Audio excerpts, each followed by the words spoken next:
हाँ बच्चे, नेक्स्ट देखना हमारे पास है refraction of light. Next is refraction.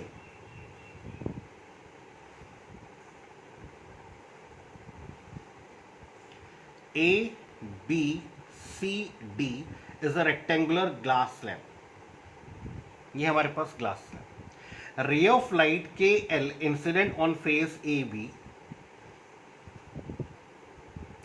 This angle is angle of incidence. Ray of light is KL. इसको स्ट्रेट जाना था, but the ray is travelling from comparatively rare medium to denser medium. The ray bends towards the normal.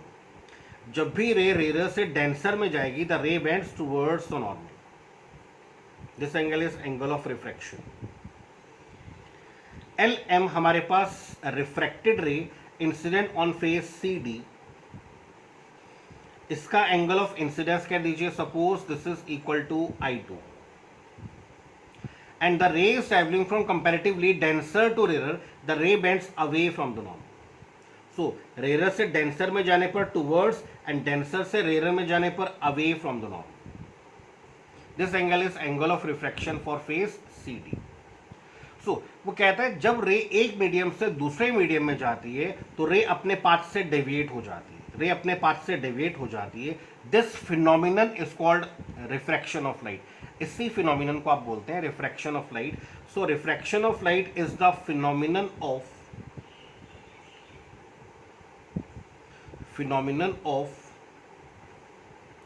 change in the path of light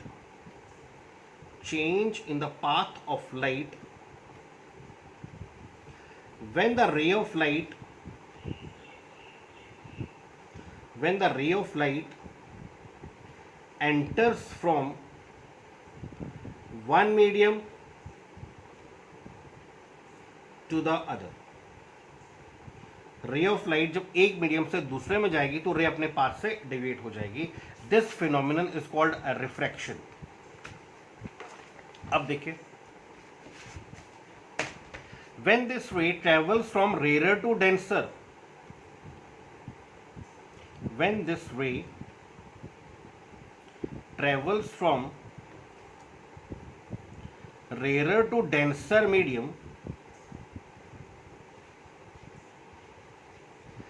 the ray bends towards the normal. Normal के towards. Please देखिए, when this ray travels from rare means जो rarefied है. रेरीफाइड means जिसकी density कम है. Glass के molecule close हैं, ये ज्यादा डेंस है. तो when this ray travels from rare to denser, the ray bends towards the normal. Towards the normal का मीनिंग हो गया कि angle of refraction is less than angle of incidence. So when this ray travels from rare to denser, the ray bends towards the normal. And when this ray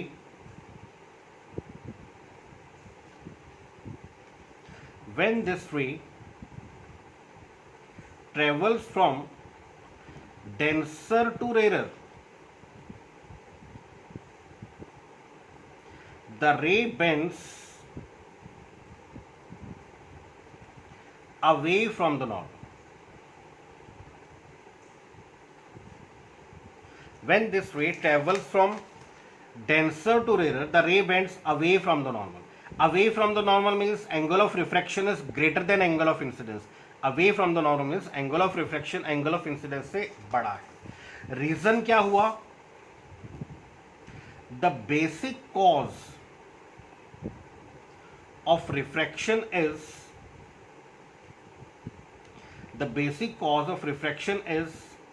difference in velocity of light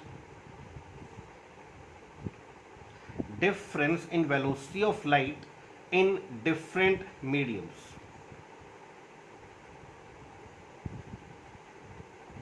refraction का कारण क्या है? Refraction का कारण है कि हर medium में लाइट की वेलोसिटी डिफरेंट होती है. तो यहां पर light travel from air to glass. Air में वेलोसिटी डिफरेंट है, ग्लास में वेलोसिटी डिफरेंट है. तो डिफरेंस इन वेलोसिटीज के कारण रे अपने पाथ से डिविएट हो जाती है. This is the cause of refraction. ये रिफ्रैक्शन का कारण कि difference in velocity of light in different medium. This is the basic cause of refraction. Note करना मुझे प्लीज.